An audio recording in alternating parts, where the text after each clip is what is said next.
সেটের সাথে নাকি সজীবকে গালাগালি দেয়। আপনি বলেন একজন মালিক, সে প্র্যাঙ্কিংয়ের ওনার, তাকে কেন সাথী গালাগালি করবে?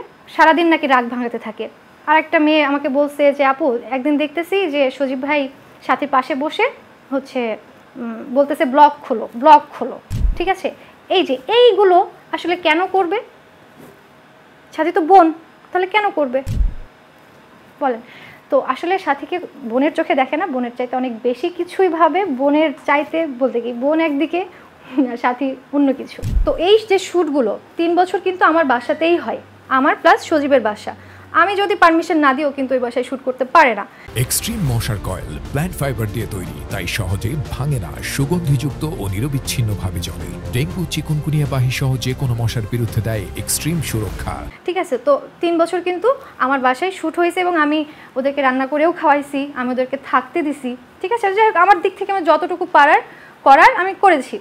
তো তারপর 3 বছর পর যখন ও বিয়ে করে ফেলে তখন আমি ওকে ওই বাসা ছেড়ে দিয়ে পাশে আরেকটা একটু বড় বাসা দেখে আমি উঠে পড়ি, ও ওই বাসায় থাকে। আমি যখন এই আমার বাসাটায় উঠি তখন আমার বাসাতেও ও শ্যুট করতো, ওর বাসায় টুকটাক করতো, আমার বাসাতেও করতো, বিকজ আমার বাসাটা একটু বড় ছিল।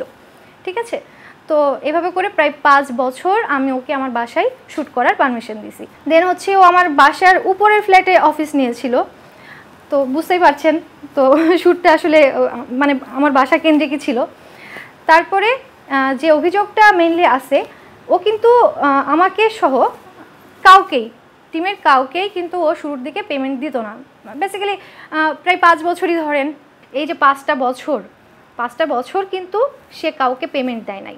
হ্যাঁ, শুরুর থেকে যারা কাজ করছে, ধর আমি তো কাজ করছি, সাথে হচ্ছে তিথি কাজ করছে, মেইনলি প্রিমা কাজ করছে, দেন হচ্ছে তামিম, তারপরে হচ্ছে সাব্বির অর্ণব, তারপরে হচ্ছে শাহেদ, ঠিক আছে, তিথি, তো এরা সবাই আছে। তো এদের কাউকেই পেমেন্ট দেয়নি। ইভেন মামুনরাও যখন আসছে তখনও ওরা পেমেন্ট পায় নাই। আমার বাসাতে থাকতেই, মানে আমার বিল্ডিংয়ে থাকতেই একটা মেয়ে আসে। ঠিক আছে, তো ওই আমাকে সজীব বলে যে সবাই একটা মেয়ে সাথী, ওর নাম, ও কাজ করতে চায়, তো ও বাসায় থেকে চলে আসবে। ঠিক আছে, এবং তখন ও প্রকাশ করে কিন্তু সাথী ম্যারিড। ঠিক আছে, সাথীর বিয়ে হয়েছিল, সাথী ম্যারিড, ওর থাকার জায়গা নেই, তো তুই ওকে কি 1 মাস রাখতে পারবি বাসায়? তাই যে সাথীর সাথে ওর প্রায় 2-3 বছরেরও বেশি টাইম কোনো সম্পর্ক ছিল না। ও অন্যান্য মেয়েদের সাথে যেভাবে মিশতো, সাথীর সাথে ওর সম্পর্কটা সেই রকমই ছিল, আমিই বলছি। এবং হচ্ছে ওর সম্পর্কটা শুরু হয়েছে এই 2.5 বছর। ঠিক আছে, এমন কিছু শুনছি যেটা মামুন না, মানে আমি নাম বলবো না, এমন জিনিস যে আপু হচ্ছে সজীব ভাই, সাথী আপু, ওনারা এক বাসায় থাকছে। ঠিক আছে, সাথী আপু হচ্ছে সজীব ভাইয়ের বাসাতেই আছে। দেন হচ্ছে সাথী আপু সজীব ভাই পুরান ঢাকায় যাই রেগুলার। ঠিক আছে, 300 ফিটে যাই রেগুলার। দেন হচ্ছে লং ড্রাইভ, আর এদিক ওদিক কোথায় যাই সব তো প্রুভ আর সবাই জানে না। ঠিক আছে, দেন হচ্ছে এই যে রেল লাইনের, মানে উত্তরা রেল লাইনের আশেপাশে ওদেরকে দেখা যায়, পার্কে দেখা যায়। ঠিক আছে, তো এইরকম আর কি সবাই অভিযোগ দিতে শুরু করে, ইভেন অফিস রুমে পর্যন্ত। ঠিক আছে, তাদের মানে একটা স্পেস, সেইভাবে তারা টাইম স্পেন্ড করে। তো তখন যখন আমি এই কথাগুলো শুনলাম, তখন আমি সুমাইয়াকে জাস্ট একটা নক দিলাম, হাই কী অবস্থা, কেমন আছিস? ও আমাকে হুট করে কল দিছে, মানে ওকে আমি তখনও কিছু শেয়ার করি নাই, কিছুই বলি নাই। তো আমি বলছি আচ্ছা, আমি শুধু একটা কথাই বলছি, তুই কি বাড়িতে নাকি ঢাকাতে? ও বলছে আন্টি আমি বাড়িতে। দিয়ে আমি বললাম যে আচ্ছা তুই এখন আর বেশি বাড়িতে থাকিস না, তুই ঢাকাতে থাকার চেষ্টা করিস। তারপরে হচ্ছে ও তখন বলতেছে কেন, কি হয়েছে, কি প্রবলেম? আমি বললাম যে আমি কিছু কথা শুনছি, তো জানি না এগুলো সত্যি কিনা, আমি সত্যিটা যাচাই করে সজীবের সাথে কথা বলি আগে, দেন আমি তোকে বলবো। সুমাইয়া আমাকে বলতেছে কি যে আন্টি আপনি কি কিছু জানেন? কি? আমি বললাম কী জানবো বলতো? বলতেছে সাথীর ব্যাপারে কিছু বলবেন, মানে সাথীর ব্যাপারে কিছু শুনছেন? আমি বলছি সাথী কেন? আমি বলছি কেন, সাথীর সাথে কি? আমি উল্টা ওকে প্রশ্ন করছি। পরেও বলে কি যে আন্টি হচ্ছে হ্যাঁ সজীবকে তো দেখি, ও অনেকের সাথেই কথা বলে, আরোহীর সাথে কথা বলে, সাথীর সাথে কথা বলে রাতে বাসায়। আমি বললাম যে আচ্ছা আরোহীর সাথে কথা বলে, সাথীর সাথে কথা বলে? আমার আরোহীর সাথে না, সাথীর সাথে কথা বলে, তাই তো? দিয়ে তখন সুমাইয়া বলেছে হ্যাঁ আন্টি, ও সাথীর সাথে কথা বলে। পরবর্তীতে আমি যখন সজীবকে ফোন দিছি তখন সজীব বুঝে ফেলছে যে আমি সুমাইয়াকে কিছু বলছি। ঠিক আছে, পরে হচ্ছে সজীব আমাকে ফোন দিয়ে মানে আমার সাথে মেজাজ গরম করে কথা বলতেছে। আমি বলছি ঠিক আছে এটা তোদের ব্যাপার, ওকে ফাইন, বাট এই যে টিম থেকে যে মেম্বারগুলো বাদ যাচ্ছে, এগুলো কেন যাচ্ছে? তুই আমাকে কেন কাজে রাখিস না? বুঝছেন, ওই যে 1.5 বছর পর ওই দিন আমি ওকে বলতেছি যে তুই আমাকে কেন কাজে রাখিস না, আর এই মেম্বারগুলো কেন বাদ যাচ্ছে?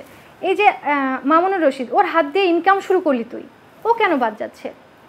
বাকি মেম্বারগুলো আমার কাছে কেন অভিযোগ করছে? বাট ঝামেলা হলো ফোনে, যখন ওর সাথে আমার ঝামেলা হলো, তো তখন থেকে আসলে মেনলি ওর সাথে আমার ঝামেলা শুরু হলো।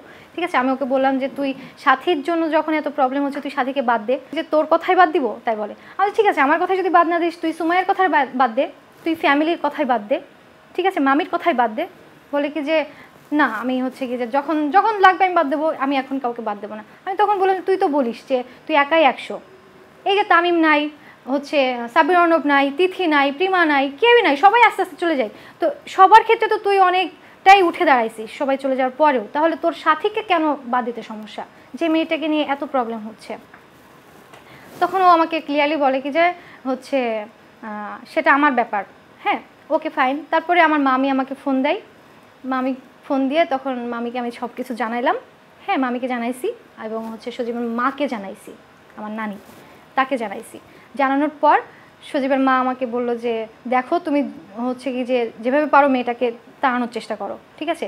মামিও আমাকে বলল যে শোভা, সজীবের সাথে আমি কথা বলছি, তো সজীব বলল যে ও মানে 3-4 মাস টাইম নিছে। 3-4 মাস টাইমটা 6 মাস, 7 মাস, 8 মাস, 1 বছর হয়ে গেছে। এখন মনে হয় 2 বছরের কাছাকাছি হয়ে যাচ্ছে বা 1.5 বছর এরকম হবে। এসব অভিযোগের বিষয়ে বাংলাদেশ প্রতিদিন যোগাযোগ করে আর্থিক সজীবের সঙ্গে। তিনি এই বিষয়ে মোবাইল ফোনে কোনো বক্তব্য দিতে চাননি, তবে হোয়াটসঅ্যাপ টেক্সটে তিনি এসব অভিযোগকে মিথ্যা বলে দাবি করেছেন। অন্যদিকে শায়লা সাথীর সঙ্গে যোগাযোগ করলে তিনি এসব অভিযোগকে ভিত্তিহীন বলে দাবি করেছেন।